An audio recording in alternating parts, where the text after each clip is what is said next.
The first attack didn't come from the Watchers. It came from us, not governments. Not armies. People. Ordinary humans who had awakened and didn't even realize it yet. It started in Lagos, Nigeria, a crowded street market. Security footage showed a man arguing over the price of bread. Then the air warped around him, as if reality itself couldn't decide what it was. Everyone within 20 meters collapsed, not dead, but unconscious, their eyes glowing faint blue. Halfway across the world, in Reykjavik, Iceland, a woman was caught on camera walking out of a hospital with a newborn baby. When the guards tried to stop her, she didn't run. She simply looked at them, and their weapons fell apart in their hands like sand. News outlets called it mass hysteria. Governments called it domestic terrorism. But the Watchers, they knew exactly what it was. It was proof that the activation had begun. And they weren't here to talk. The first wave hit New York City. 3 silver drones the size of skyscrapers tore through the clouds without a sound. No weapons, no warnings. They simply hovered, scanning, measuring, confirming. Then came the pulse. A deep, bone-cracking vibration that turned every screen in the city into static. Traffic lights failed, phones died, and every human with even a trace of activation collapsed to their knees, clutching their skulls. But here's what the Watchers didn't expect. We fought back, not soldiers, not police, just us.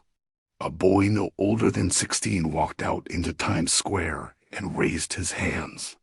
The rain stopped falling. The air shimmered like heat above asphalt. And then, the drones stopped moving.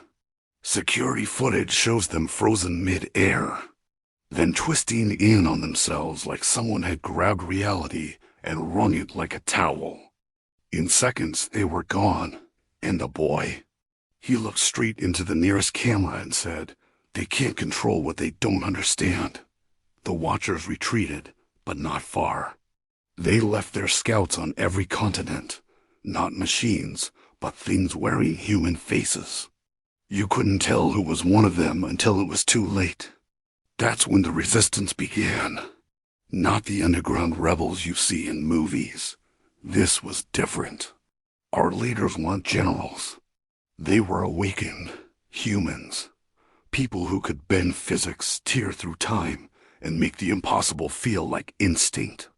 And they had one mission: strike before the Watchers realized their mistake. The first coordinated strike happened in orbit. The Watchers kept a station above the Pacific, a massive ring-shaped fortress bristling with weapons we couldn't even name. 3 humans boarded it without a single ship. They just appeared. One of them walked through metal like it was air.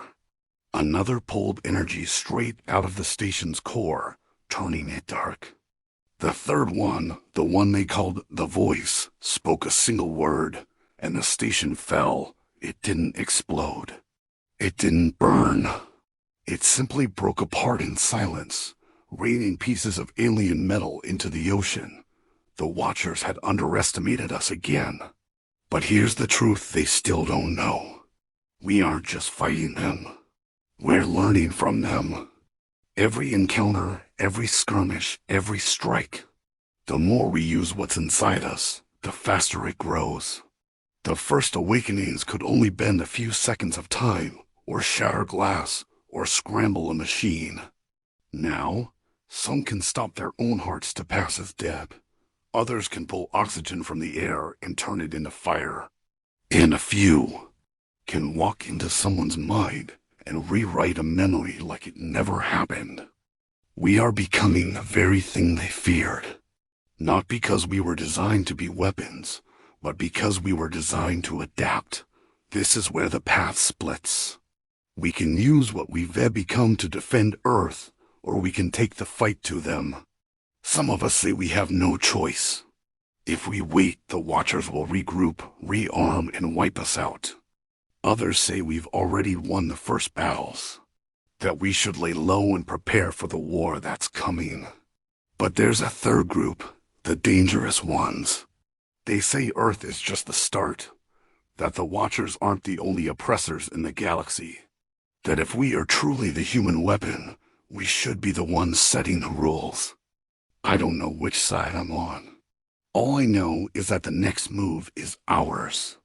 And whatever we choose, the galaxy will never forget the day humans woke up, because we were never prey. We were the storm, and the storm is still building.